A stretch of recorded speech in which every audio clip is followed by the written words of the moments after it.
The genre of hack and slash games, or action RPG, has been around a while, but there's not that many of those types of games where you can play as a vampire. One of my favorites is Vampire The Masquerade Redemption. I really like this game, but there's a couple things that keep it from being great. Released in 2000 by Nihilistic Software and published by Activision, Vampire The Masquerade Redemption is a single-player role-playing game where you play as a French crusader named Christophe. During a crusade in the 12th century, Christophe gets injured in a battle. A man of God and a soldier in heaven's cause.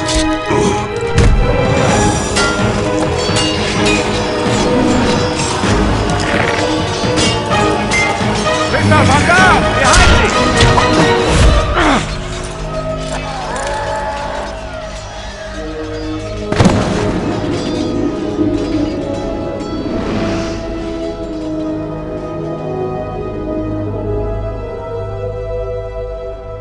Christophe gets rescued by nuns, one of them being Aneska, who takes care of him. Mother Mary. Nay, my lord. Sister Aneska. Where am I? In Prague, at the convent of the Knights of the Red Cross. Now hush. Thou hast suffered a grievous wound and must rest. I must return. This game has a pretty good love story Oh, between please, Christophe we and beg Aneska. thee.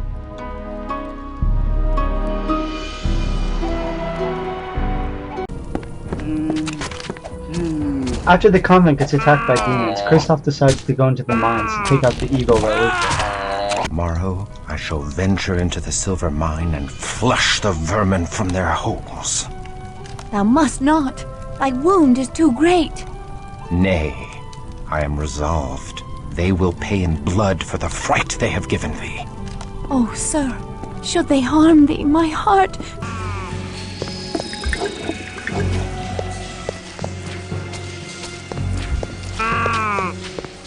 It's pretty awesome how enemies will just explode sometimes when you attack them.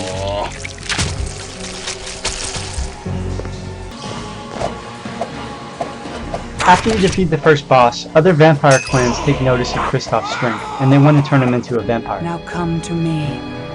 I am the mother of thy rebirth. I know thy ways, demon, and I have lore enough to kill thee. Nay, thou art helpless in my hands as a naked babe. Nay! Oh, nay! As a vampire, you'll have to keep your blood meter up by feeding on NPCs. You can choose not to kill them though by not sucking all their blood. This will allow you to perform certain abilities, like healing. If you run out of blood, your character will go into a frenzy, and you won't be able to control them. So I recommend buying a lot of potions before you go into a battle. You also need to stay out of the sun. This game had some pretty good graphics for the time. Not that many other games in the genre were fully 3D. And it came out only a few weeks before Diablo 2. For a game that's 14 years old, I think it holds up pretty well. I really like how these reflective floors look. Vampire was criticized for its bad AI. There's pathfinding issues like the one here, and then also when you're in battle, sometimes your teammates will just stand there.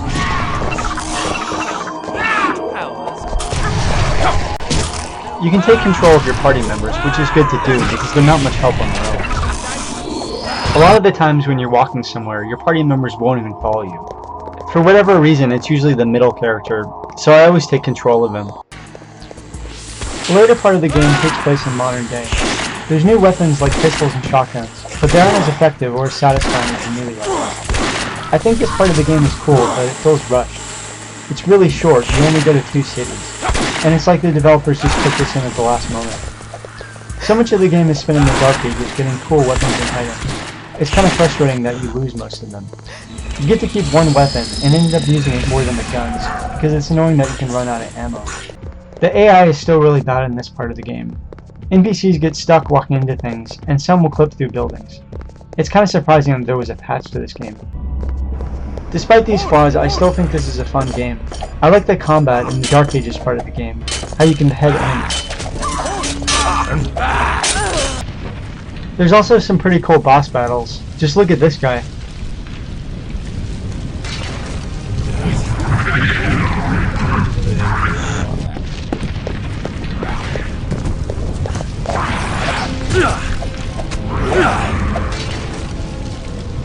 Please don't eat me.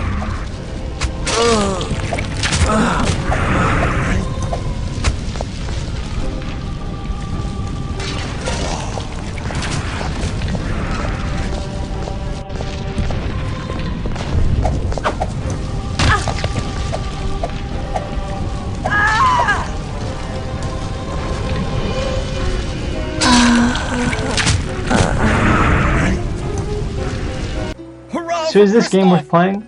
Yeah, I think so, if you're a fan of hack and slash games, or if you're a fan of vampires.